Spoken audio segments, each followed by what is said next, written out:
د دلزا قومي جرګې د مرکزي عهدهدارانو د سینیر عهدهدارانو او نور څومره کسان چې راغلي دا وی شکریا په خپلو الفاظو کې ادا نحمده ونصلي على رسوله الكريم.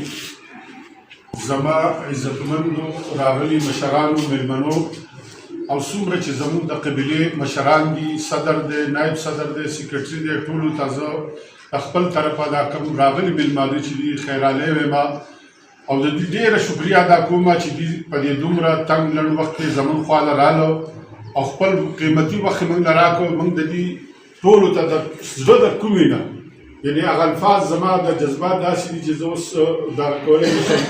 د زړه د کومې نه زه دغه شکریه د دې ادا کوم او د خپل طرفه د خپل کلي له طرفه د لنډۍ کلي له طرفه د چم کلي له طرفه د ټولو ملګرو طرفه زه د دې شکریه ادا کوم چې دوی په دې تنګ لنډ وخت کې وخت او موږ له راغله.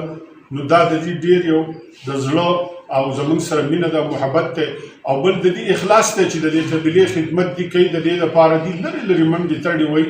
نو الله پاک دې دوی له د دې اجر ورکړي او موږ د دې ډېره شکریه ادا کوو. ډېر د زړه له کومې نه دوی ته دغه کوو چې الله دې له ځای خیر ورکړي چې دا زموږ سره میلاو شي. اوس به زموږ دې ترتیب زموږ دپاره جوړ کړي. هغه دا مشران دي چې دوی څوک مشر کړو، څوک یې دا کړه. زموږ د دې تنظیم د طرفه به د جرګې قومي جرګې د طرفه به وړوکی یو تنظیم زموږ په دې کلي کې جوړېږي او د هغې دپاره چې موږ له وخت راکړلی راغلی او دا غونډه موږ جوړه کړله. نو الله دې ټولو ځای خیر ورکړي.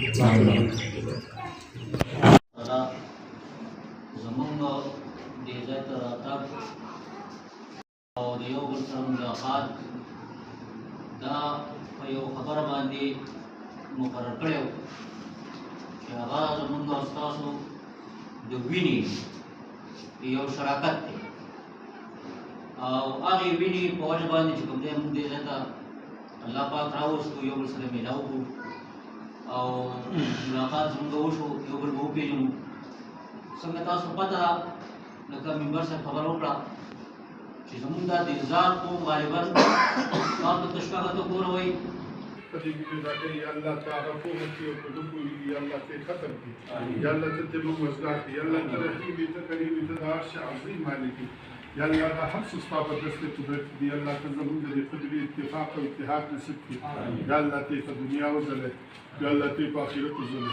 یا الله ته عالمان، حافظان، ډاکټران، انجینران، وکیلان، یا الله غټ غټ خلک پکې پیدا کړي. یا الله ته رحم. په چارباغ کې زموږ یو وزیر وفات شوي د هغه په حق کې دغه